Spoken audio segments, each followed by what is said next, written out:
So இன்றைக்கி நம்ம என்ன பார்க்க இருக்கிறோம் அப்படின்னா, the betrayal and arrest of Jesus Christ. இயேசு கிறிஸ்து காட்டி கொடுக்கப்பட போகிறாரு, ஏன்னா அவருடைய அரெஸ்ட், அதுதான் நம்ம இன்றைக்கி பார்க்குறோம்.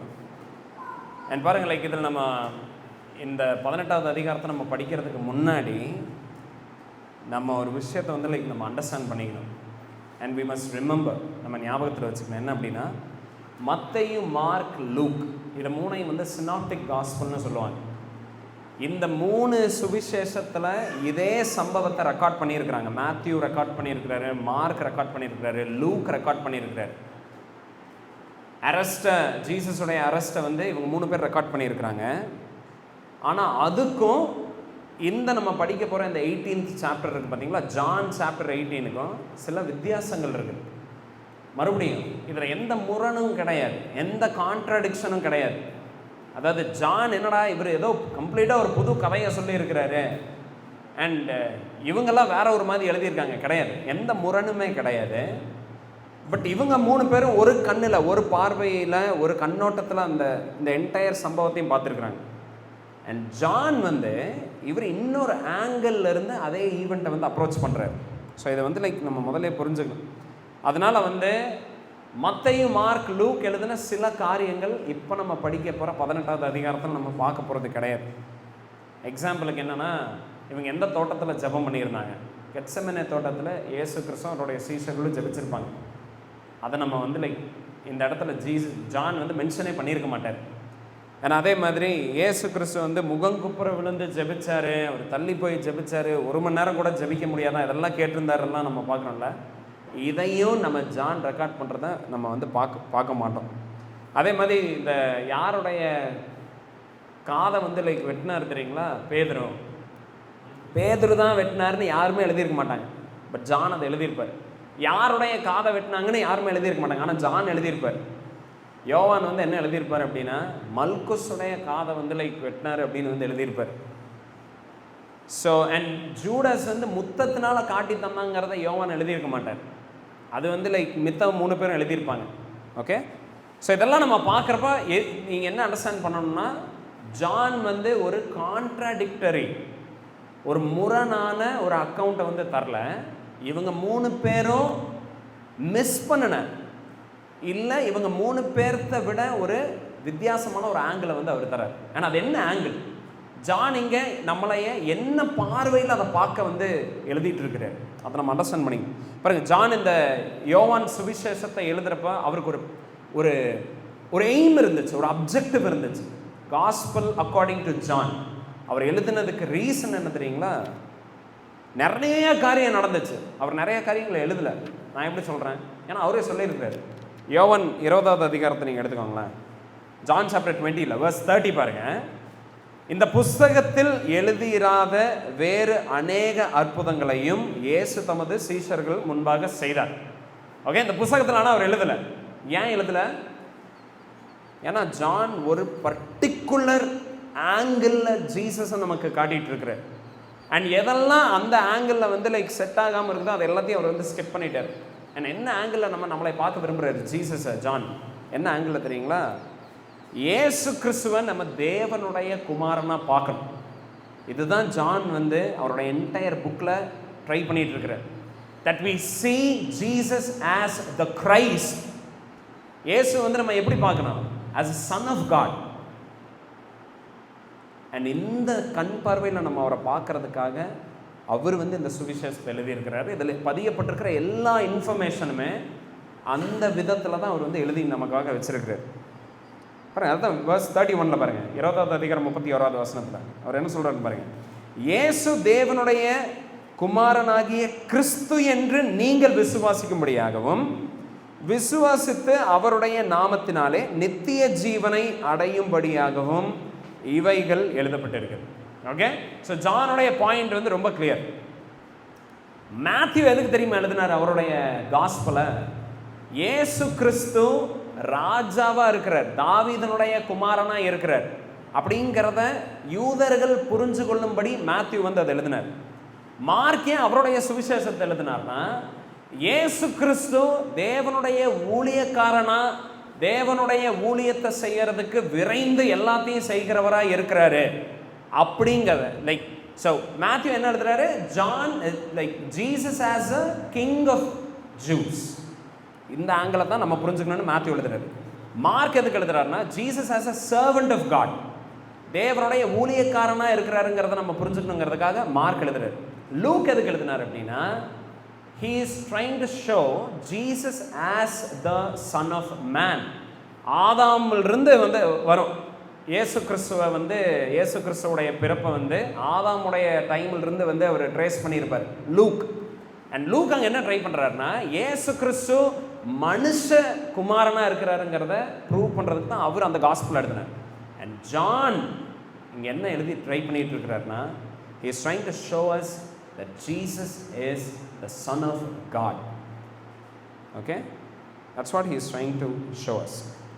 So இதை நீங்கள் ஞாபகம் வச்சுக்கோங்க. Before we start reading like John chapter 18, நீங்கள் வந்து லைக் ஞாபகம் வச்சுக்க வேண்டியது இதுதான். ஸோ இந்த ஆங்கிளில் நம்ம இப்போ வந்து படிக்க இருக்கிறோம். So like Matthew, Mark, Luke காட்டிகிட்டு இருக்கிற அந்த ஒரு கண்ணை க்ளோஸ் பண்ணிவிட்டு ஜான் நமக்கு பார்த்துட்டு இருக்கிற அந்த கண்ணை நம்ம திறந்து நம்ம இப்போ படிப்பேன் இப்போ. ஓகே, யோவான் எடுத்துக்கலாம். நம்ம 18வது அதிகாரத்தை நம்ம எடுத்துக்கலாம். John chapter 18. இதில் நான் வாசிக்கிற பாருங்க, verse 1 through 11. முதல் 11 வசனத்தை நம்ம வாசிக்கலாம்.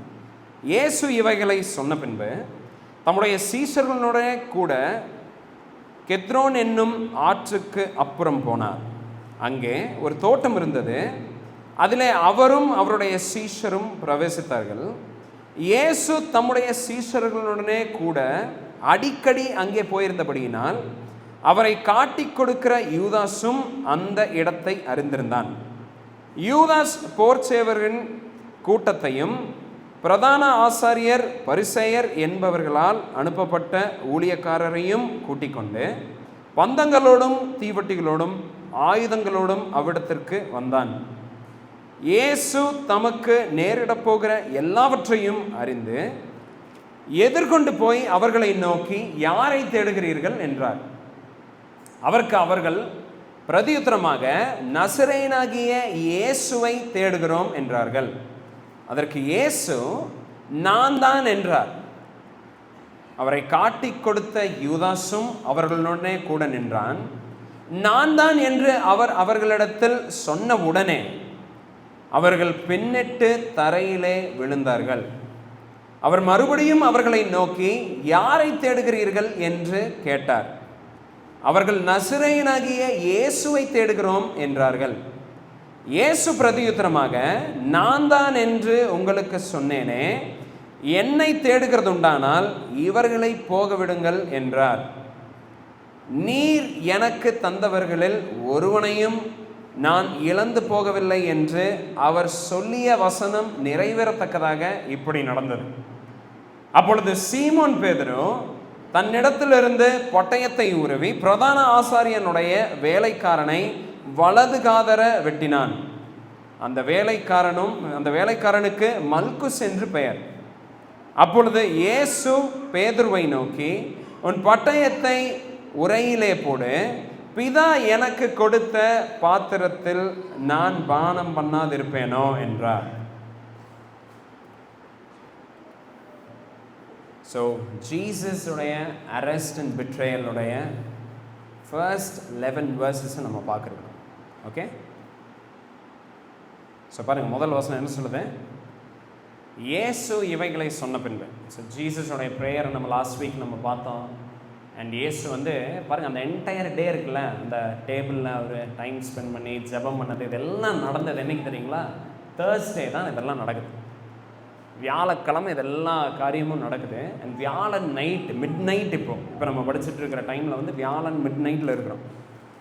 அண்ட் இயேசு கிறிஸ்து இந்த காரியங்களை எல்லாம் சொல்லிட்டு மிட் நைட் போல் நடு ராத்திரியில் வந்து அவங்கள எல்லாம் சொன்னதுக்கப்புறம் அவர் எங்கே போகிறார்? அவங்கள கூட்டிகிட்டு தம்முடைய சீஷர்களுடனே கூட கெத்ரோன் என்னும் ஆற்றுக்கு அப்புறம் போனார். ஸோ ஜீசஸ் இப்போ லைக் மிட் நைட்டில் இவங்க டிசைபிள்ஸ் எல்லாம் கூட்டிகிட்டு கெத்ரோனுங்கிற ஆற்றுக்கு போகிறாரு. இந்த கெத்ரோன் இருக்கு பார்த்தீங்களா, இங்கிலீஷில் கெத்ரோன் இருக்கு.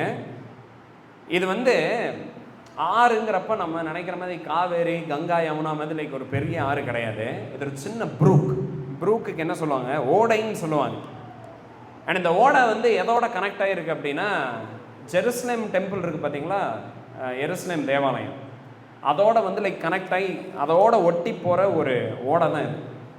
ஸோ இந்த ஓடையில் எதெல்லாம் வந்து லைக் கலக்கும் அப்படின்னா, இந்த தேவாலயத்தில் செலுத்தப்படுற பலி இருக்குது பார்த்தீங்களா, அந்த பலியினுடைய எல்லா ரத்தமும் வலிஞ்சு இந்த கித்ரோனில் தான் வந்து லைக் ஜாயின் ஆகும். ஏன்னா அப்படியே அந்த கித்ரோன் வழியாக அப்படியே போய் ஃப்ளோ ஆகிடும். ஸோ ட்ரெயின் மாதிரின்னு வைங்களேன். ஜீசஸ் வந்து இந்த ஓடையை கடக்கிற இந்த டைம் இருக்குல்ல, இந்த டைம் ஸ்பெசிஃபிக்காக பாஸ் ஓவர் டைம், அதாவது பஸ்கா பண்டிகை அன்னைக்கு தான் இவர் வந்து இந்த சைட்லேருந்து அந்த சைடு போகிறார். அண்ட் அன்னைக்கு இந்த நாளில் எத்தனை ஆடுகள் அங்கே வெட்டப்பட்டுச்சுன்னு நமக்கு அக்யூரேட்டாக தெரியாது. ஆனால் இந்த சம்பவம் நடந்ததுக்கு அப்புறம் 30 வருஷமோ 60 வருஷமோ கழித்து கொண்டாடப்பட்ட பஸ்கா பண்டிகையில் எத்தனை ஆடுகளை வெட்டினாங்கிற ரெக்கார்டு வந்து ஹிஸ்டாரிக்கலாக நமக்கு அவைலபிளாக இருக்குது. ஏன்னா எத்தனை ஆடுகளை வெட்டினாங்க அப்படின்னா 2,90,000 ஆடு கிட்டத்தட்ட வெட்டியிருக்கிறாங்க அந்த ஒரு பஸ்கா பண்டிகை அன்னைக்கு. நீங்கள் ஜஸ்ட் இமேஜின் பண்ணி பாருங்கள், 2,90,000 ஆடை வந்து வெட்டினா ஒரு நாளில் எவ்வளோ ரத்தம் வந்து லைக் போயிருந்துருக்குன்னு பாருங்கள். அண்ட் எல்லாம் கித்ரோனில் வந்து லைக் ஜாயின் ஆகி வந்து போயிட்டு இருக்கிறப்போ கித்ரோன் எப்படி இருந்திருக்குன்னு நீங்கள் நினச்சி பாரு. ஃபுல்லாக சவன் ரத்த வாடை ரத்தம் தான் அந்த சைடில் வந்து லைக் ஃப்ளோ ஆயிருந்துருக்கும். அண்ட் இதெல்லாம் எதனுடைய ரத்தம்? பாவத்தை போக்குறதுக்கு இஸ்ரவேல் மக்கள் வெட்டிட்டு இருக்கிற ரத்தம். ஜீசஸ் யாரு?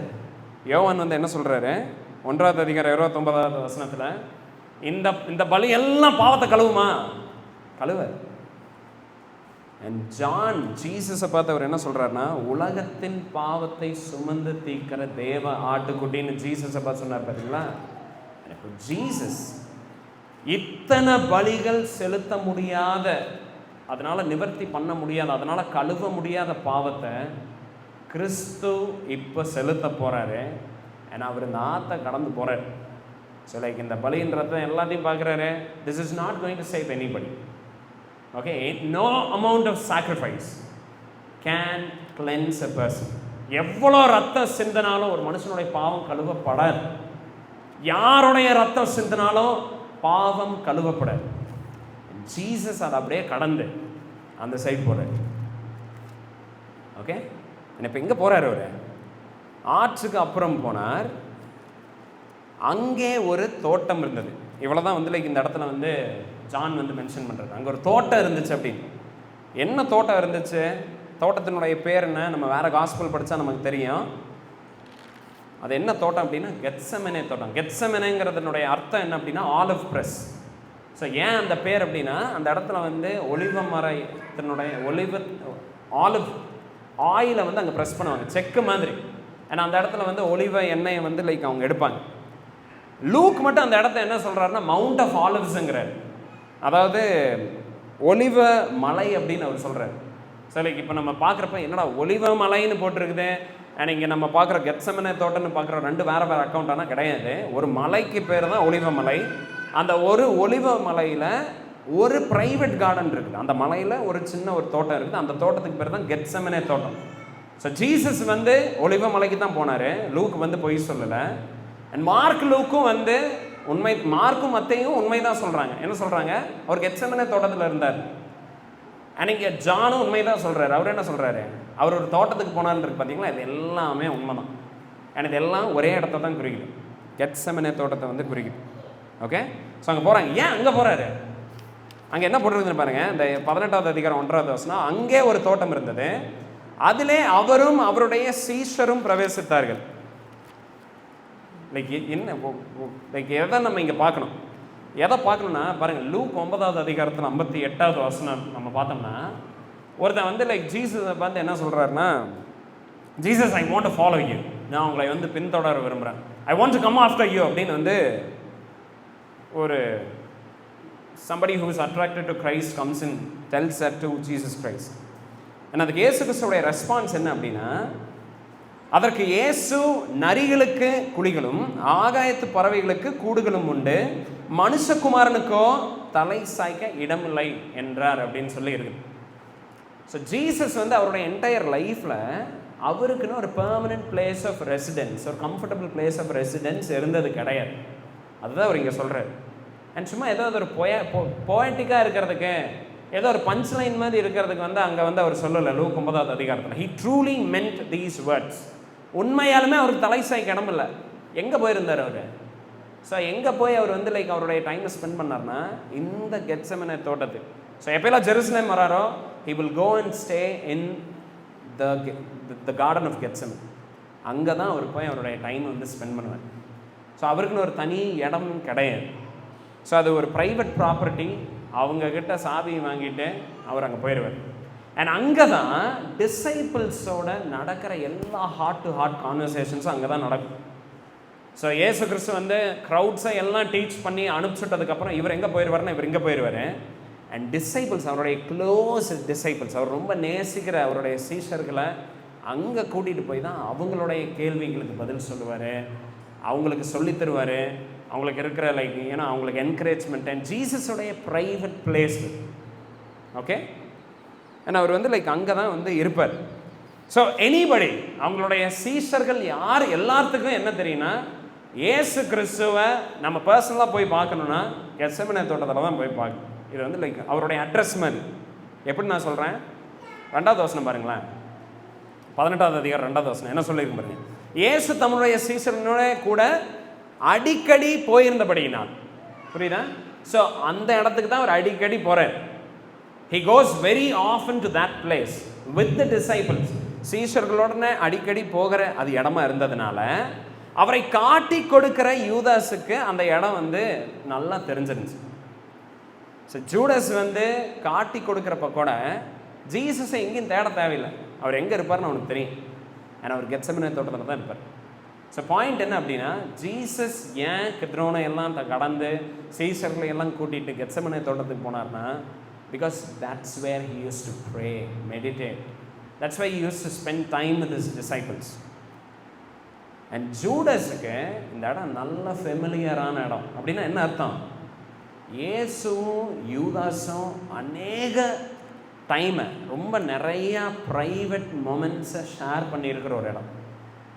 ஸோ ஜூடஸ் வந்து யாரோ ஒரு ஆள் கிடையாது, பரிச்சயம் இல்லாத ஆள் கிடையாது. டெய்லி கிச்சனில் வந்து சாப்பிட்டு போகிற ஆள் மாதிரி, டெய்லி வந்து லைக் பெட்ரூமுக்கு வந்து, வீட்டு ஹாலில் வந்து, வீட்டுக்கு வந்து ஜீசஸுடைய வீட்டிலேயே இருக்கிற ஒரு ஆள் ஜூடஸ். அதனால தான் ஜூடஸுக்கு அந்த இடம் தெரிஞ்சிருக்கு அக்யூரேட்டாக. ஏன்னா அந்த மவுண்ட் ஆஃப் ஆலிவ்ஸ் நம்ம பார்க்குறோம் பார்த்தீங்களா, ஒலிவ மலையில் எங்கே இருப்பார் ஜீசஸ்? கரெக்டாக ஜூடஸுக்கு எப்படி தெரியுதுன்னா, ஏன்னா ஜூடஸ் அவ்வளோ டைம் ஸ்பெண்ட் பண்ணியிருக்கிறார் அந்த இடத்துல. ஓகே, ஸோ இயேசு கிறிஸ்து அவனை ஒருபோதும் he didn't treat him any differently. வேற ஒரு ஆள் மாதிரி எப்படினாலும் காட்டித்தர ஆள் தானே, ஆனால் நீ எல்லாம் இந்த உள்ளே வந்துடாத, நீ வெளியிலேயே சுற்றிட்டு, அப்படி ஒருபோதும் அவனை ட்ரீட் பண்ணலை. அதுதான் நம்ம இந்த படிக்கிறப்ப நம்மளால தெரிஞ்சுக்க முடியுது. Jesus didn't treat him any differently or love him any differently. 12 சீஷர்களை எப்படி நேசிச்சாரோ அதே மாதிரி தான் யாரை நேசிச்சாரு? ஜூடஸை நேசிச்சாரு. இல்லைன்னா அவனுக்கு இந்த இடம் தெரிஞ்சிருக்காது. பட் பாருங்க, ஜூடஸ் வந்து how sick a man he was. எவ்வளோ விக்கடான ஒரு ஆள் பாருங்க. இவ்வளோ அன்பை, இவ்வளோ ஜெனராசிட்டியை, இவ்வளோ டீச்சிங்கை, இவ்வளோ கிரேஸை பெற்றுக்கொண்டு இவன் he sneaks in the middle of the night. இவன் வந்து அங்கேருந்து சைலண்ட்டாக வெளியில் போய் ஏதோ ஒரு வேலை இருக்கிற மாதிரி இவன் வந்து எங்கே போகிறான்? இயேசு கிறிஸ்துவை காட்டித்தர்றதுக்காக பரிசேயர்கள் சதுசேயர்கள்கிட்ட அவன் கிளம்பி போகிறான். எதுக்கு? ஜஸ்ட் ஃபார் ஃபியூ பக்ஸ், கொஞ்சம் காசுக்காக, 30 வெள்ளி காசுக்காக. பாருங்க, like love for money is very dangerous. பண ஆசை இருக்குது பார்த்தீங்களா, it's very dangerous, very dangerous. And நம்ம திமோத்தியில் பார்க்குறோம், எல்லா தீங்குக்கும் வேறு எதாம்மா? பண ஆசை. த கிரேட்டஸ்ட் ஈவில், உலகத்திலே நடந்த ஒரு பயங்கரமான ஈவில் என்ன தெரியுங்களா? கிறிஸ்துவை காட்டி கொடுக்கப்பட்ட அந்த ஈவில் தான். அண்ட் ஜூடஸ் அதை பண்ணதுக்கு ரூட் காஸ் என்ன அப்படின்னா, he loved money. அதனால் கிறிஸ்டியன்ஸ் லைக் உங்கள்கிட்ட நான் என்ன சொல்லுவேன் அப்படின்னா, check your heart every day. ஒவ்வொரு நாளும் உங்களோட இருதயத்தை நீங்கள் சோதிச்சு பாருங்கள். Where is money in your life? காசு நீங்கள் கரெக்டான இடத்துல வச்சுருக்கிறீங்களா? அதுக்கு அர்த்தம் என்ன இல்லைன்னா பீரோவில் வச்சுருக்கிறீங்களா, ஹாலில் வச்சுருக்கீங்களா நான் கேட்க வரல. உங்களோட இருதயத்தில் அதை கரெக்டான இடத்துல வச்சுருக்கிறீங்களான்னு நான் கேட்க. அப்படியே நம்ம தொடர்ந்து வாசிப்போம். 3வது வசனம் பாருங்கள். யூதாஸ் போர் சேவர்களின் கூட்டத்தையும் பிரதான ஆசாரியர் பரிசேயர் என்பவர்களால் அனுப்பப்பட்ட ஊழியக்காரரையும் கூட்டிக் கொண்டு பந்தங்களோடும் தீவட்டிகளோடும் ஆயுதங்களோடும் அவ்விடத்திற்கு வந்தான். இந்த விக்கெட் ஜூடஸ் என்ன பண்ணியிருக்கான்னு பாருங்க. இப்போ பிசாசு இவனுக்குள்ள முழுசாக வந்தாச்சு. அண்ட் இப்போ ஜூடஸ் வந்து is completely doing the will of Satan. பிசாசனுடைய சித்தத்தை முழு ஸ்விங்கில் நிறைவேற்றிட்டு இருக்கிறான் ஜூடஸ். அதுக்கு காரணம் வந்து பிசாசுன்னு நம்ம சொல்லக்கூடாது. ஜூடாஸுடைய பண ஆசை, ஜூடாஸ் மேலே தான் அந்த அந்த அந்த அந்த அக்யூசேஷன் நம்ம போடணும். புரியுதா? அவன் இன்னசென்ட் கிடையாதுங்க.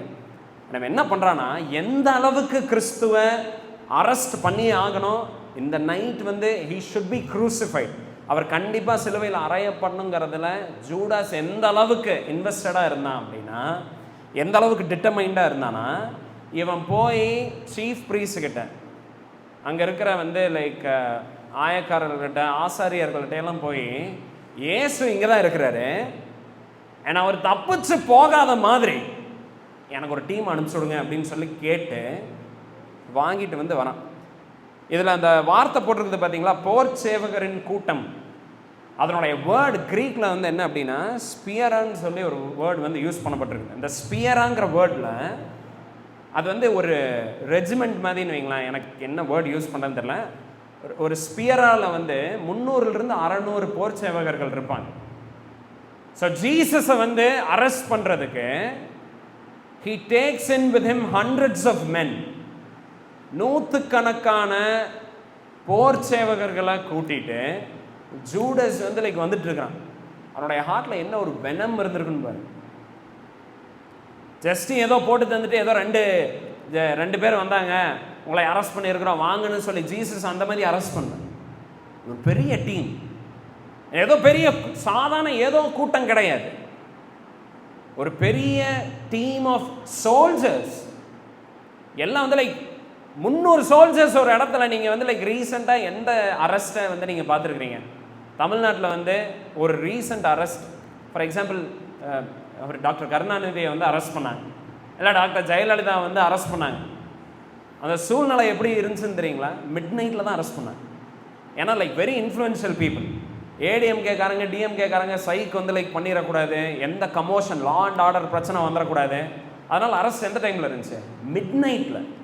ஜீசஸ் எப்போ அரெஸ்ட் பண்ணாங்க? மிட் நைட்டில். விச் மீன்ஸ் ஜீசஸ் அந்த டைமில் அவருடைய இன்ஃப்ளூயன்ஸுடைய பீக்கில் இருந்தார். It was very familiar. எல்லாத்துக்கும் ஜீசஸ் வந்து தெரியும். அண்ட் இவங்களுக்கு ஒரு பயம் இருந்துச்சு, கிறிஸ்துவ வந்து லைக் நம்ம அரெஸ்ட் பண்ண போகிறப்ப அந்த மாதிரி ஒரு ரெசிஸ்டன்ஸ். எதுக்கு வெப்பன்ஸ் எடுத்துகிட்டு போகிறாங்க? கிறிஸ்துவ அரெஸ்ட் பண்ணுறதுக்கு எதுக்கு பந்தங்கள், எதுக்கு தீவெட்டி, எதுக்கு ஆயுதம், எதுக்கு? ஏன்னா அவங்க என்ன எக்ஸ்பெக்ட் பண்ணாங்கன்னா, ஜீசஸ் வந்து ஒரு பயங்கரமான ரிவோல்ட்டை வந்து கிளப்பிடுவார், ஒரு பயங்கரமான லைக் ஒரு ரெசிஸ்டன்ஸ் அவர் கிளப்பிடுவார். கிடையாது, அவர் அதுக்கு முன்னாடி அந்த மாதிரி பண்ணது கிடையாது. பட் ஃபாரிசீஸ் அண்ட் சாடிசீஸ் எந்த அளவுக்கு டிட்டர்மைண்டாக இருந்தாங்கன்னா, இந்த தடவை விட்டுறவே கூடாது, this time he has to B arrested. அந்த ஒரு வெறியில் வந்து லைக் அத்தனை குரூப்பை வந்து லைக் கூட்டிகிட்டு வந்துட்டு இருக்கிறாங்க. அண்ட் பாருங்க, எதுக்கு பந்தங்கள், எதுக்கு தீவெட்டி? இவங்க என்ன எக்ஸ்பெக்ட் பண்ணாங்கன்னா, ஜீசஸ் வந்து ஓடி ஒளிஞ்சிருவார், எங்கேயாவது ஓடி போய் வந்து லைக் ஸோ ஒளிஞ்சாருன்னா நம்ம தேடியாவது எப்படியாவது கண்டுபிடிக்கணும், மேன் ஹண்ட்டுக்கு வந்துட்டு இருக்கிறாங்க. பாருங்க, இது ஒரு ஹை ப்ரொஃபைல் அரெஸ்ட் அந்த டைமில் ஜெருசலேம். ஸோ இவங்களுடைய பிளான் என்னன்னா, லெட் சர்ப்ரைஸ் ஜீசஸ். இயேசு கிறிஸ்துவை போய் லெட் சர்ப்ரைஸ். அவர் எதிர்பாராத ஒரு டைம் அவரை போய் அரெஸ்ட் பண்ண, அவர் எதிர்பாராத ஒரு ஃபோர்ஸோடு அவரை போய் அரெஸ்ட் பண்ண, அவர் எதிர்பாராத டைமில், அவர் இருக்கிறதுலே வீக்கான மொமெண்ட்டில் அவர் அரெஸ்ட் பண்ண. ஏன்னா காலையில் இவர் எல்லா நாளும் இவர் காலையில் வந்து பிரசங்கம் பண்ணிகிட்டு இருக்கிறார், எல்லா தேவாலயத்தில் எல்லா டைமுமே அவர் ஓப்பனாக இருந்தார். அப்போ யாருமே அவர் அரெஸ்ட் பண்ணல. ஏன்னா அந்த கொஸ்டின் தான் அவர் கேட்குறாரு. ஏன்பா நான் டெய்லியும் பிரசங்கம் பண்ணிகிட்டு இருந்தேன், அன்னைக்கு யாரும் என்னை வந்து அரெஸ்ட் பண்ணலன்னு கேட்குறாரு. ஸோ பாயிண்ட் என்னன்னா, Jesus has to be taken by surprise. அவரை எப்படியாவது வந்து எதிர்பாராத ஒரு டைமில் போய் we have to nab him, அவர் அப்படியே பிடிச்சார். ஓகே, ஜூடஸ் என்ன சொல்லிட்டு இருக்கான்னா, இங்கே பாருங்க, நான் முதல்ல போகிறேன், போய் நான் முத்தம் தரேன் அவருக்கு. முத்தம் தந்த உடனே டக்குன்னு நீங்கள் எல்லாம் வந்து லைக் அவனை வந்து அரெஸ்ட் பண்ணியிருக்கோம். பாருங்க, அடிமைகள் அந்த காலத்தில் வந்து பாதத்தில் முத்தம் தருவாங்க. Slaves used to kiss the feet of the masters. And servants இருக்காங்க பார்த்தீங்களா, வேலைக்காரர்கள், அவங்க வந்து கையில் முத்தம் தருவாங்க. பட் ஃப்ரெண்ட்ஸ், ஈக்குவலாக ட்ரீட் பண்ணப்பட்டு இருக்கிற நண்பர்கள் இருக்காங்க பார்த்தீங்களா, only they kiss on the face. And Judas வந்து ஜீசஸ் வந்து அவனை சமமாக பார்த்தார். He loved Judas, treated him like a friend, treated him equally. ஆனால் வந்து முத்தத்தினால வந்து காட்டி தரான். என்ன ஒரு ட்ராஜிக்கான ஒரு ஒரு ஈவெண்ட் பாருங்க. ஜூடஸ் என்ன பண்ணியிருக்காங்க.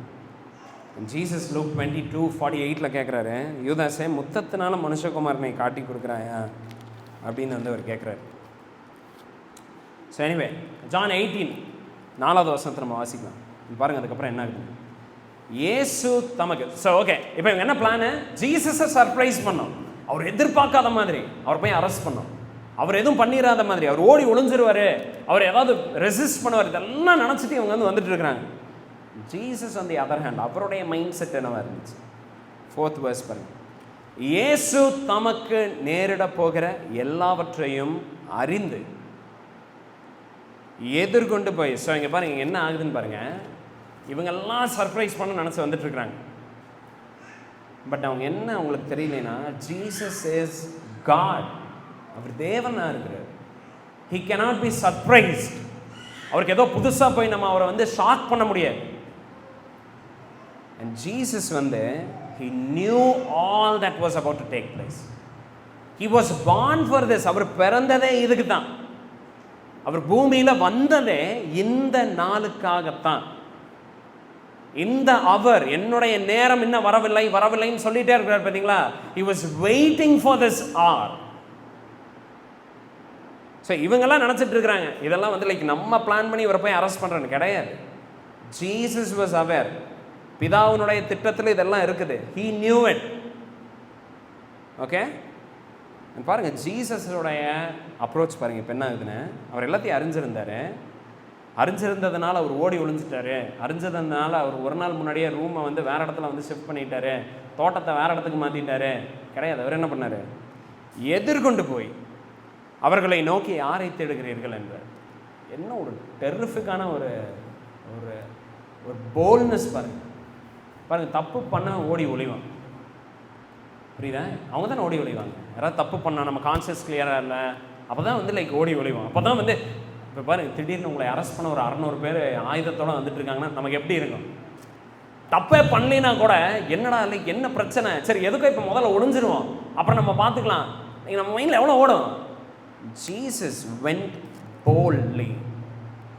அவர் வந்து லைக் ஹெட் ஆன் நேராக போகிறார், அவரை எதிர்கொண்டு போகிறார். எங்கேருந்து வருது இந்த ஜீசஸ்க்கு இந்த போல்ட்னஸ்?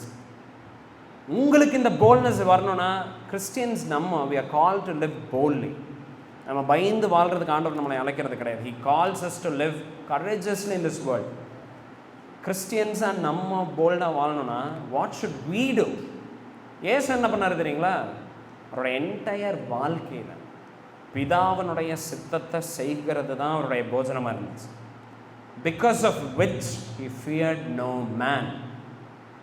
பாருங்கள், மனிதர்களுக்கு நம்ம எப்போ பயந்துக்குவோம் அப்படின்னா, when we don't please God, தேவனுக்கு பிரியமாக நடந்துக்காமல் அவருக்கு பிரியமானதை செய்யாமல் இருந்தோம்னு வைங்களேன், அப்போ தான் மனுஷங்களை பார்த்து நம்ம பயந்துருக்கோம். If you want to be courageous, நீங்கள் தைரியமாக இருக்கணுமா, கடவுளுக்கு மட்டும் பயந்துக்கணும். There is no other reason for you to fear anybody. யாருக்கும் நீங்கள் பயந்துக்க தேவையில்லை if you fear God. So இயேசு கிறிஸ்து பிதாவுக்கு பயந்திருந்தபடினால்னா நம்மளை மாதிரி கிடையாது, அவரை நேசித்ததுனால, அவருடைய சித்தத்தை அவர் செஞ்சதுனால, அவர் இந்த காரியங்களை குறித்து அவர் பயந்துக்கல. He was prepared for the moment. அவர் இதுக்காக ஆயத்தப்பட்டு இருந்தார், புரியுதா? அவருக்கு வந்து ஜூடஸை பற்றி ஆல்ரெடி தெரியும். பாருங்கள், as early as chapter 6 யோவான் 6வது அதிகாரத்திலேயே 70வது வசனம் பாருங்கள். அவர் என்ன சொல்கிறாருன்னு, இயேசு அவர்களை நோக்கி, 12 உங்களை நான் தெரிந்து கொள்ளவில்லையா? ஸோ 6வது அதிகாரத்தில் என்ன ஆகுதுன்னா, இயேசு கிறிஸ்துவோட எல்லா டீச்சிங்கையும் கேட்டு எல்லாரும் வந்து போயிடுறாங்க. அவருடைய சீஷர்கள் மட்டும்தான் நிற்கிறாங்க. அண்ட் பீட்டர் வந்து சொல்கிறாரு, ஆண்டவரே நாங்கள் எங்கே ஆண்டவரே போவோம் உங்களை விட்டு அப்படிங்கிறார். அதுக்கு ஜீசஸ் என்ன சொல்கிறாருன்னா, தம்பி நீ என்னை தெரிஞ்சுக்கொள்ள, நான் உங்களை தெரிஞ்சு கொண்டிருக்கிறேன்.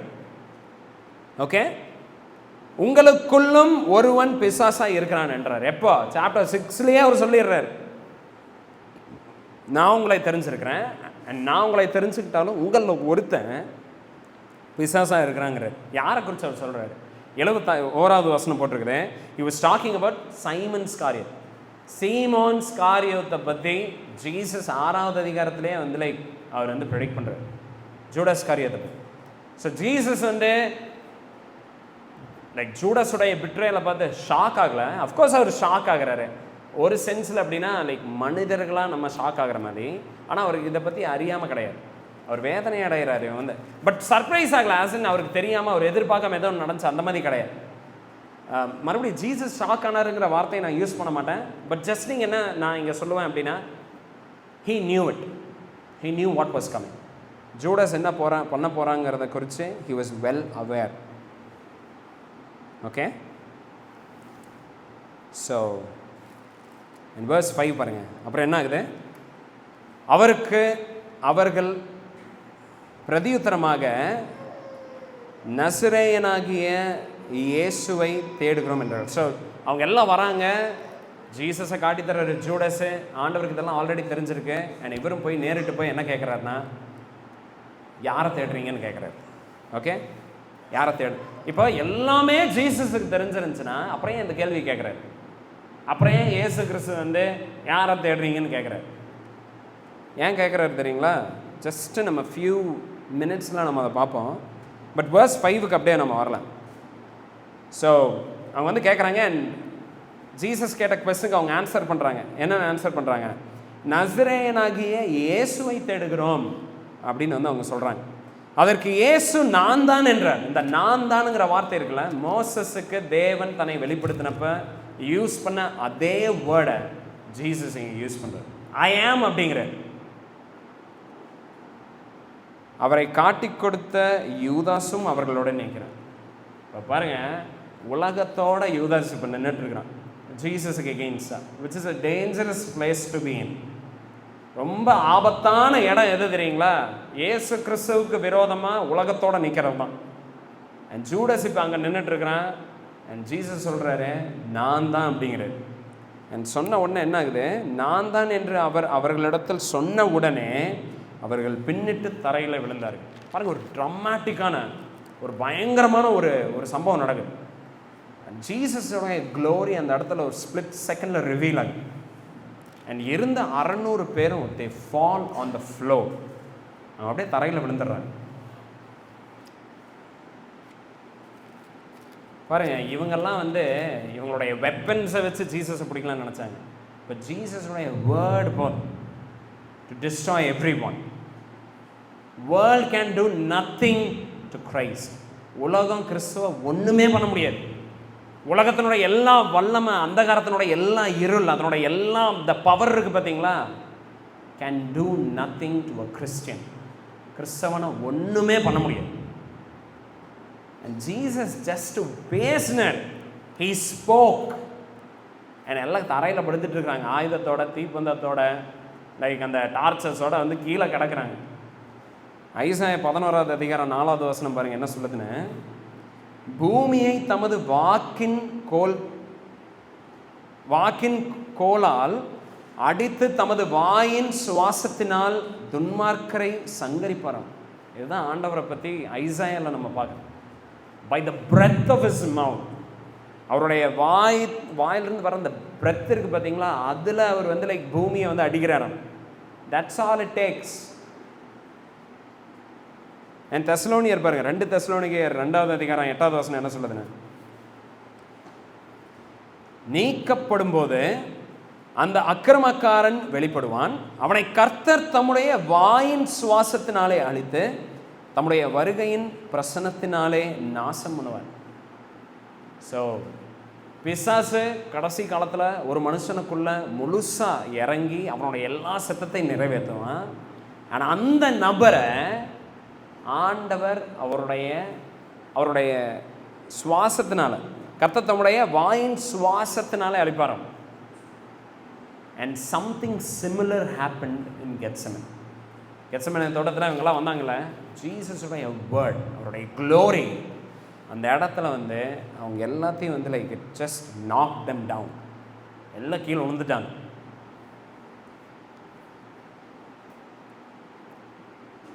ஸோ இயேசு கிறிஸ்துவை அரெஸ்ட் பண்ணுற பவர் இவங்களுக்கு கிடையாது. அரெஸ்ட் பண்ணுறோம், அப்புறம் சர்ப்ரைஸ் பண்ணுறோம்லாம் நினச்சிட்டு போகிறாங்க. But Jesus is God. பாருங்கள், யோவான் 10வது அதிகாரம் 18வது வசனத்தில் அப்புறம் எப்படி அரெஸ்ட் பண்ணாங்க, அப்புறம் எப்படி அவரை வந்து சிலுவையில் அறைஞ்சாங்க, எப்படி பண்ணாங்கன்னா, யோவான் 10வது அதிகாரம் 18வது வசனம் பாருங்களேன். ஒருவனும் அதைன்னா இது ஜீசஸுடைய லைக் லைஃபை, அவருடைய ஜீவனை என்னிடத்திலிருந்து எடுத்துக்கொள்ள மாட்டான்.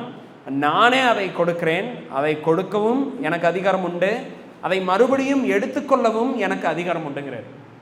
ஸோ ஜீசஸ் அன்னைக்கு அரெஸ்ட் பண்ணப்பட்டார். எதனால? Because he let them arrest him. புரியுதா? கிறிஸ்து என்னை அரெஸ்ட் பண்ணிக்கோங்கன்னு அவர் சொன்னதுனால தான் அரெஸ்ட் பண்ண முடிஞ்சது. அவர் resist பண்ணியிருந்தார்னா none of them would have been alive that day. அன்னைக்கு உயிரோட கூட யாரும் திரும்பி போயிருந்திருக்க மாட்டாங்க. ஸோ இயேசு கிறிஸ்து நமக்காக தன்னுடைய ஜீவனை தந்தாருன்னு நம்ம பார்க்குறோம்ல. he gave it willingly.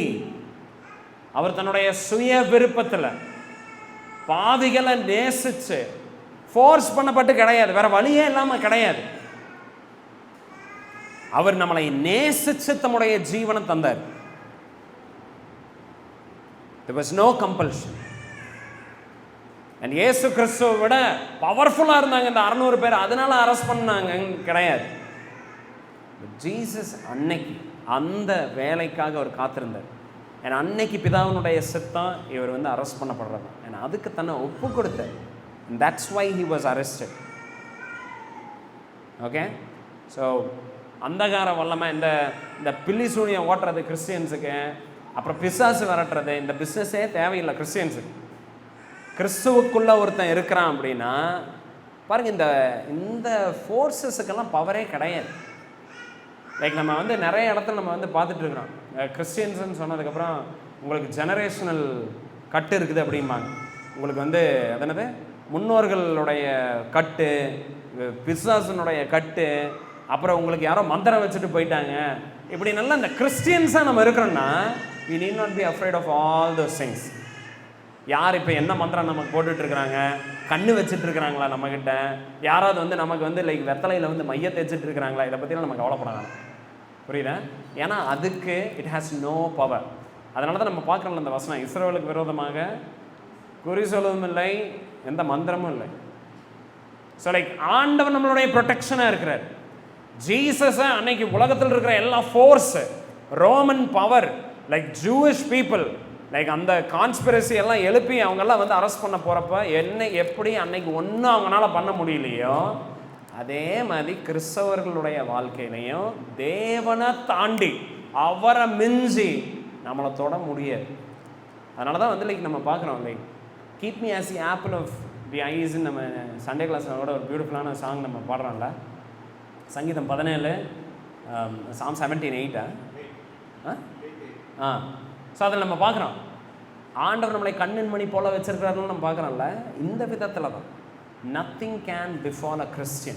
No tragedy can befall a Christian unless God allows it. தேவன் அனுமதிக்காம ஒன்றும் நம்ம வாழ்க்கையில் வர முடியாது. ஸோ பாருங்க, verse 7 and 8 பாருங்க. அவர் மறுபடியும் அவர்களை நோக்கி, ஓகே இப்போ கீழே விழுந்துட்டாங்க, மறுபடியும் வந்து லைக் அவர் பார்த்து கேட்குறாரு, அவர்களை நோக்கி யாரை தேடுகிறீர்கள் என்று கேட்டார்.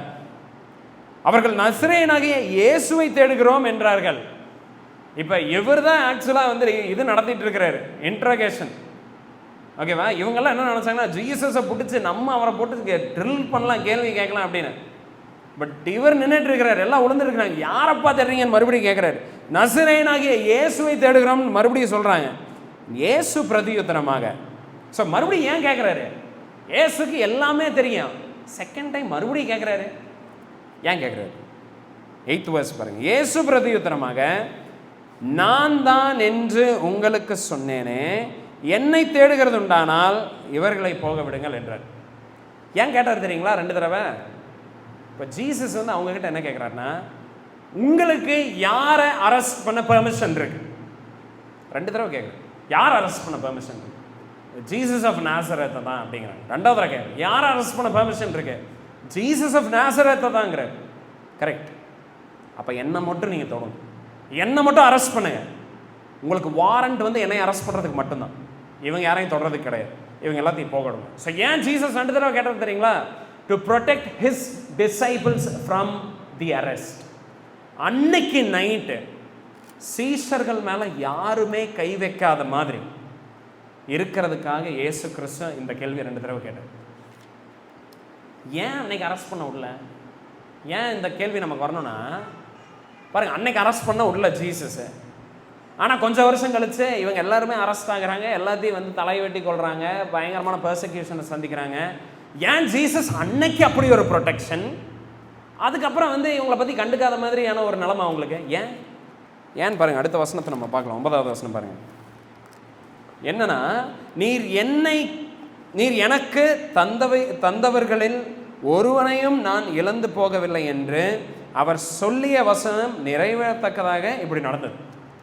ஏன் தெரியுமா? ஜீசஸ் அன்னைக்கு ஸ்பெசிஃபிக்கா யாருமே அவருடைய சீஷர்களை தொடாம பார்த்துக்கிட்டாரு. ஏன்னா அன்னைக்கு ஒருவேளை அவங்க அரெஸ்ட் ஆயிருந்தாங்கன்னா அவங்களுடைய விசுவாசம் போயிருக்கும். புரியுதா? அன்னைக்கு அந்த டார்ச்சரை, அந்த ஹராஸ்மெண்ட்டை தாங்குற அளவுக்கு அவங்களுடைய விசுவாசம் வளராமல் இருந்துச்சு. அண்ட் பிதா இந்த குரூப் அவர்கிட்ட தந்ததுனால பாருங்க, அவர் எல்லாத்தோடைய விசுவாசத்தையும் அப்படி காத்துக்கிறது கிடையாது.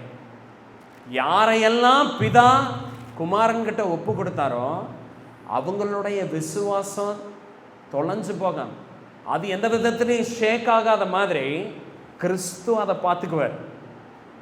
அண்ட் கிரைஸ்ட் ப்ரொடெக்ட் பண்ணாத, அவர் சஸ்டெயின் பண்ணாத எந்த விசுவாசமும் நிலைத்து நிற்காது. ஸோ ஏன் நிறைய பேர் வந்து கிறிஸ்துவை ஏற்றுக்கிறாங்க அப்புறம் எல்லாம் காணாமல் போயிடுறாங்கன்னா, ஏன் அப்படின்னா, ஏன்னா கிறிஸ்து அந்த விசுவாசத்தை அவர் இது பண்ணுறது கிடையாது. புரியுதா? ஸோ ஜீசஸுக்கு தந்த ஒப்புவிக்கப்பட்ட இந்த சீஷர்களுடைய விசுவாசத்தினுடைய இன்சார்ஜ் ஜீசஸ். அண்ட் அவர் வந்து தன்னுடைய சீஷர்களுடைய விசுவாசத்தை குறித்து ரொம்ப ஜாக்கிரதையாக இருக்குது. ஸோ உங்களுடைய லைஃப்பில் சில டைம் நீங்கள் ரொம்ப கம்ஃபர்டபுளாக இருந்திருக்கலாம், சில டைம் ரொம்ப டிஸ்டர்பிங்கான டைம்ஸை வந்து நீங்கள் சந்திப்பீங்க. 2லையுமே நீங்கள் கிறிஸ்துவ விசுவாசிக்கிறவர்களாக இருந்தீங்கன்னா நீங்கள் புரிஞ்சுக்க வேண்டியது என்ன அப்படின்னா, பாருங்கள், உங்களுடைய ஃபெய்த்துக்கு ஆபத்தை விளைவிக்கிற எதையும் ஆண்டவர் அனுமதிக்க மாட்டார். கிறிஸ்துவை தாண்டி தான் வரணும். கிறிஸ்து உங்களுடைய விசுவாசத்துக்கு இடர்கள் உண்டாக்குற மாதிரி, நீங்கள் விசுவாசத்திலிருந்து தவறுற மாதிரி எந்த ஒரு சோதனையும் அனுப்பிச்சிட மாட்டார். அதனால தான் நம்ம வசனத்தில் வாசிக்கிற திராணிக்கு மிஞ்சி அவர் சோதிக்க மாட்டார். திராணிக்கு மிஞ்சி சோதிக்க மாட்டாருங்கிறதுக்கு அர்த்தம் என்ன இல்லைன்னா, உடம்புல வந்து ஓரளவுக்கு பெயின் தான் தருவார், அதுக்கு மேலே பெயினை தரமாட்டார். ஓரளவுக்கு ஃபினான்ஷியல் கஷ்டத்தை தருவார், அதுக்கு மேலே தரமாட்டாருங்கிறதுக்கு அர்த்தம் கிடையாது. உங்களுடைய விசுவாசம் என்ன மாதிரி சூழ்நிலையில் நிலைச்சு உறுதியாக வளருமோ அந்த சூழ்நிலைகளை தவிர நீங்கள் விசுவாசத்தில் காணாமல் போகிற மாதிரி, நீங்கள் வந்து லைக் யூதாஸ் மாதிரி போகிற மாதிரியான சூழ்நிலைகளை ஆண்டவர் ஒருபோதும் அனுமதிக்க மாட்டார். இதுதான் நமக்கு இருக்கிற ப்ராமிஸ். ஜீசஸ் பாருங்க, தன்னுடைய சீஷர்களை அந்த டைமில் கூட செக்யூர் பண்ணுறார். என் மேலே கைவி, என்னை அரெஸ்ட் பண்ணு, பட் இவங்களை யார் மேலேயும் டச் பண்ணிடுறாரு. ஸோ இப்போ ஜீசஸ் இப்படியெல்லாம் பேசிகிட்டு இருக்கிறாரா? இவங்களெல்லாம் ப்ரொடெக்ட் பண்ணிகிட்டு இருக்கிறாரா? எப்படி கோழி தன்னுடைய சிறகுகளுக்கு கீழே தன்னுடைய குஞ்சுகளை வந்து லைக் சேர்க்குதோ அது மாதிரி ஜீசஸ் வந்து ப்ரொடெக்ட் பண்ணிகிட்டு இருக்கிறாரா? இப்போ பாருங்கள், நம்மளுடைய அடுத்த என்ன ஆகுதுன்னு 10வது வசனம். அப்பொழுது சீமோன் பேதுரு தன்னிடத்தில் இருந்த பட்டயத்தை உருவி பிரதான ஆசாரியனுடைய வேலைக்காரனை வலதுகார வெட்டினான். அந்த வேலைக்காரனுக்கு மல்குஸ் என்று பேர். இப்போ சீமோன் பேதுரு எவ்வளோ அமைதியாக இருந்திருக்கலாம்.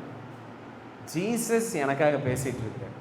ஜஸ்ட் அவர் நம்புறேன்னா போதும், அவருடைய ப்ரொடெக்ஷனுக்கு கீழே இருந்தனா போதும், உலகம் என்னை ஒன்றும் பண்ணாது. அவருடைய ப்ரொடெக்ஷனுக்கு கீழே இருந்தனா போதும், என்னுடைய விசுவாசத்துக்கு எதுவும் ஆகாது. அவருடைய ப்ரொடெக்ஷனுக்கு கீழே இருந்தனா போதும், தேவனுடைய சித்தத்தை நான் செஞ்சுட்டு இருப்பேன். கிடையாது. உடனே பேதுரு கத்தி எடுத்து சொல்லட்டுன்னு சொல்லி யாரை கழுத்தை போட பார்த்தாரு, நல்ல வேலை மல்குஸ் டக் பண்ணிட்டாரு, காதை மட்டும் வெட்டிட்டாரு.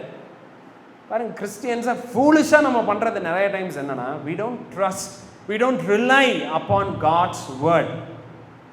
தேவனுடைய வார்த்தையை, அவருடைய சித்தத்தை புரிஞ்சுக்கிறதுல அறிஞ்சுக்கிறது கிடையாது. அண்ட் நம்மளா ஏதாவது பண்ணுறது, உலகத்தை ஜெயிக்கிறதுக்கு நம்மளுடைய எஃபர்ட்டை போடுறது, இல்லை உலகத்திலிருந்து ப்ரொடெக்ஷனை பெறுறதுக்கு நம்ம வந்து லைக் நம்ம ஓன் எஃபர்ட்ஸை, நம்மளுடைய ஃபோர்ஸை நம்ம வந்து யூஸ் பண்ணுறது. பாருங்கள், that will be counterproductive. கிறிஸ்து சொல்லிட்டு இருக்கிறாரு, இவங்களை அரெஸ்ட் பண்ணாதீங்கன்னு. இவர் பண்ணதை பார்த்து என்ன பண்ணியிருந்திருப்பாங்க? ஓ, நீ இங்கே தான் இருக்கிறியாடா அப்படின்னு சொல்லி இவரையும் எல்லாத்தையும் கொத்தா வந்து அன்னைக்கு அரெஸ்ட் பண்ணியிருந்திருப்பாங்க. ஸோ பாருங்கள், நம்மளுடைய ஞானத்தை கொண்டு கிறிஸ்துவ வாழ்க்கையை நம்ம வாழணும்னு நினச்சோம்னா it is always counterproductive. கவுண்டர் ப்ரொடக்டிவ்னா என்ன? ப்ரொடக்டிவிட்டிக்கு அப்படியே ஆப்போசிட், அப்படியே உல்டா. அண்ட் இதிலிருந்து நம்ம என்ன கற்றுக்கலாம்னா, don't be like Peter. Okay, Jesus வந்து பீட்டர் வந்து ரெபியூக் பண்ணுறாரு.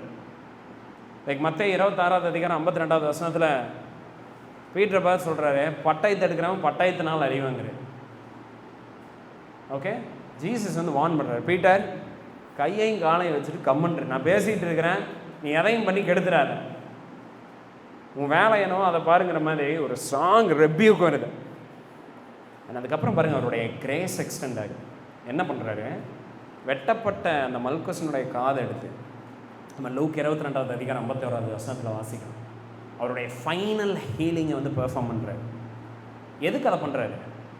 அட்லீஸ்ட் இப்போயாவது மனம் திரும்புங்கடா, இப்போயாவது நான் தான் தேவனுங்கிறத பாருங்கிறதுக்கு ஃபைனல் ஹீலிங்கை அங்கே பண்ணுறாரு. மல்குஸுடைய காதை எடுத்து அவர் வந்து அவனை சரிப்படுத்துகிறார். பாருங்க, அவருடைய பவரை, அவருடைய வல்லமையை, அவருடைய ஹீலிங் பவரை எல்லாத்தையும் பார்த்ததுக்கு அப்புறம் அரெஸ்ட் பண்ணுறாங்க. அப்போ வந்து லைக் அவங்க வந்து மனம் திரும்ப. பட் நான் படித்தப்போ சில தியாலஜியன்ஸ் என்ன சொல்கிறாங்கன்னா, இந்த மல்குஸுங்கிறவர் வந்து ஏன் இங்கே எழுதப்பட்டிருக்கிறாருன்னா, ஜான் மட்டும்தான் அந்த மல்குஸுடைய பேர் எழுதியிருக்கிறார். ஏன்னா என்ன சொல்கிறாங்கன்னா, சில ஸ்காலர்ஸ் வந்து இந்த மல்குஸ் வந்து ரட்சிக்கப்பட்டார் later on in his life, ரட்சிக்கப்பட்டு அண்ட் அவர் பேர் தெரிகிற அளவுக்கு அவர் வந்து சபையில் வந்து இருந்திருக்கிறாரு அப்படின்னு சொல்கிறாங்க.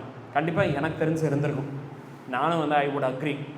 ஏன்னா காதை தொடரப்ப எல்லாம் மல்குஸுக்கு ஞாபகம் வந்திருக்கும், ஜீசஸை அதை பண்ணார் அப்படின்னு. And he would have believe Jesus at some point in his life. So இயேசு கிறிஸ்து பேதுரு சொதப்புனதையும் எடுத்து அவருடைய மகிமைக்காக அவர் பயன்படுத்திட்டார். அதனால தான் நம்ம பார்க்கணும். ஸோ உலகத்திலிருந்து நீங்கள் do you want to be protected? Do you want people to come to Christ? உங்களுடைய ஞானத்தை பயன்படுத்தாது. ஓகே, ஆண்டவருடைய ஞானத்தை பிலீவ் இன், அவருடைய வேர்ட், அவருடைய வில்லுக்கு நீங்கள் சப்மிட் பண்ணிடுங்க. நீங்கள் சொந்த முயற்சியால், சொந்த ஞானத்தால் எதையும் பண்ணி கெடுத்துறாரு. Trust in Jesus. 11வது வசனம் பாருங்க. அப்பொழுது இயேசு பேதுருவை நோக்கி பட்டயத்தை உரையிலே போடு. ஸோ ரெபியூக் பண்ணுறாரு. அப்புறம் என்ன சொல்கிறாரு? பிதா எனக்கு கொடுத்த பாத்திரத்தில் நான் பானம் பண்ணாமல் இருப்பேனோ. இந்த என்ன பானம், பாத்திரம், இதெல்லாம் எதை குறிக்குது? எதை குறிக்கிறது தெரியுங்களா? ஆண்டவருடைய ராத்தினுடைய சிம்பல் இது. ஆண்டவருடைய கோபாக்கினையை வெளிப்படுத்துகிற டேர்ம்ஸ் இது. சிம்பாலிக்காக நம்ம ஓல்ட் டெஸ்டமெண்ட்லேயும் நம்ம பார்க்குறது என்னென்னா, இயேசு கிறிஸ்து தேவன் அவருடைய கோபாக்கினை பாவிகள் மேலே அவர் வச்சிருக்கிற அந்த கோபாக்கினை இருக்குது பார்த்தீங்களா, அதனுடைய ரெப்ரசன்டேஷன் தான் இந்த பாத்திரம், பானம் எல்லாம். இயேசு கிறிஸ்து சொல்கிறாரு பாருங்க, இவர் வந்து கெத்செமனே தோட்டத்தில் ரத்தம் வந்து வேர்வை ரத்தமாக மாறுற அளவுக்கு அவர் ஜெபிக்கிறாரு, வருத்தப்படுறாரு. அண்ட் அப்படி எல்லாம் பண்ணி அவர் ஜெபிச்சது எதுக்கு தெரியுங்களா? ஆண்டவரே இந்த பாத்திரமனை விட்டு நீங்குமானால் நீங்கட்டுன்னு சொன்னப்போ ஃபிசிக்கல் பெயின் எனக்கு வேணாம் ஆண்டவரே அப்படி அவர் கேட்கல. இல்லை ஆண்டவரே என்னை எல்லாரும் அசிங்கமாக பார்ப்பாங்க, என்னை எல்லாரும் என்னை கேவலமாக ட்ரீட் பண்ண போகிறாங்க, அதுக்கு ஜீசஸ் வேணான்னு சொல்லலை. இல்லை வந்து எனக்கு ரொம்ப வலிக்கும், இதுக்கெல்லாம் ஜீசஸ் அழுது ஆண்டவரே இந்த பாத்திரம் என்னை விட்டு நீங்கிட்டுன்னு அவர் சொல்லலை.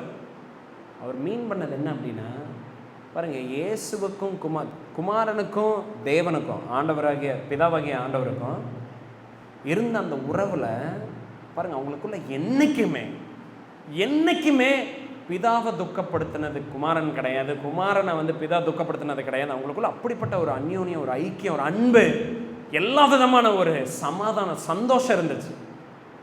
அண்ட் ஆதாம் தோட்டத்தில் பாவத்தில் விழுந்ததுனால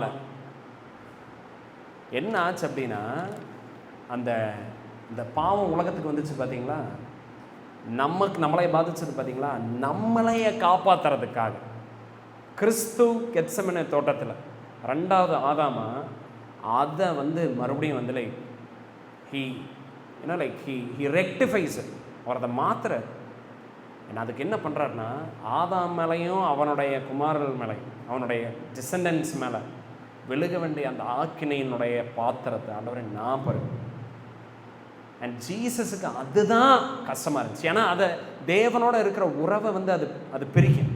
நம்ம இன்னைக்கு பார்த்தோம்ல, சாமில் கூட நம்ம வாசித்தோம் 5வது அதிகாரத்தில், ஆண்டவர் அக்கிரமக்காரர்களை, பாவத்துக்கும் அவருக்கு சம்மந்தமே கிடையாது. அவர் ஒளியில் இருக்கிற பரிசுத்தராக இருக்கிறார், அவருக்கும் பாவத்துக்கு சம்மந்தமே கிடையாது. பட் நம்ம தேவனிடத்தில் சமரசம் ஆகணுங்கிறதுக்காக, நம்ம தேவனிடத்தில் மன்னிப்பை பெற்றுக்கொள்ளணுங்கிறதுக்காக, நம்ம தேவனால் ஏற்றுக்கொள்ளப்படுறதுக்காக கிறிஸ்து தாமே முன் வந்து அவர் இந்த பாத்திரத்தை எடுத்து பானம் பண்றார். And this was difficult for Jesus. ஏன்னா தேவனோடு இருக்கிற உறவு போயிடுது. And Jesus valued that the most. பிதாவினோடு இருக்கிற உறவை தான் பாருங்க, ஒரு பாவம் கூட பண்ணாம பிதாவின் இடத்துல இருந்து அவருடைய உறவு வந்து பிரியப்படுதுங்கிறப்போ ஜீசஸுக்கு அதுதான் இருக்கிறதுலே பேர்டனை தந்துட்டு. அண்ட் அதை தான் அவர் ப்ரே பண்ணார், ஆண்டவரே உங்களுக்கு சித்தமான ப்ளீஸ் இதை நீங்க நான் உங்ககிட்ட இருந்து பிரிய விரும்பல ஆண்டவரே ப்ளீஸ். பட் அதையுமே அவர் என்ன சொல்லி முடிக்கிறாரு, ஆண்டவரே உங்களுடைய சித்தம் என்னவோ அது நடக்கும், இந்த ஜனங்கள் நான் மீட்கணும், நீங்கள் நேசிக்கிறீங்க, நானும் இவங்களை நேசிக்கிறேன், நீங்கள் இதை நான் குடிக்கணும்னு விரும்புகிறீங்க, நான் குடிக்கிறேன். அண்ட் இதுக்கு நடுவில் யாரையும் எனக்கு வேணாம், இதுக்கு நடுவில் nothing is going to stop. ஏன்னா ஒரு தடவை பீட்டர் வந்து சொல்கிறாரு, நீங்கள் தான் த மேசியா, நீங்கள் தான் வந்து குமாரனாகிய, அதாவது சன் ஆஃப் காட் அப்படிங்கிறார், தேவனுடைய குமாரன் என்று நாங்கள் அறிந்திருக்கிறோம் அப்படின்லாம் பேதர் சொல்கிறார். ஏன்னா அதுக்கப்புறம் அடுத்த ஸ்டேட்மெண்ட்லேயே அவர் சொல்கிறாரு, ஆனால் நீங்கள் மறிக்கிறத நான் விடவே மாட்டேங்கிறாரு. ஜீசஸ் அப்போ சொன்னார், அப்பாலே சாத்தானே பின்னாடி ஓடிடு அப்படிங்கிறார். அண்ட் பீட்டர் மறுபடியும் அந்த காரியம் நிறைவேறாமல் இருக்கிறதுக்கு என்ன பண்ணமோ பண்ணிகிட்டு இருக்கிறார். ஜீசஸ் வந்து ஒரு மொமெண்ட்டுக்கு பாருங்கள் அந்த காரியம் நிறுத்துறதுக்கோ அது நடைபெறாமல் இருக்கிறதுக்கோ அவர் வந்து இடம் தரல. ஓகே, ஏன்னா அவருடைய ஹார்ட்டில் டீப்பாக he wanted to save the sinners. பிதா இவரிடத்துல ஒப்புவிக்கப்பட்ட அந்த சபை இருக்குது பார்த்தீங்களா, அந்த பிள்ளைகள், அந்த ஆடு, அவங்கள மீட்கிறதுக்கு இது அவசியங்கிறதுனால கிறிஸ்து அவரே முன்வந்து அவர் இந்த பலியை செலுத்தினார். ஸோ பாருங்க, that's the sacrifice of Jesus. இப்போ கூட நம்ம ஒரு பாடலை பாடி நம்ம ஜெபிக்கலாம்.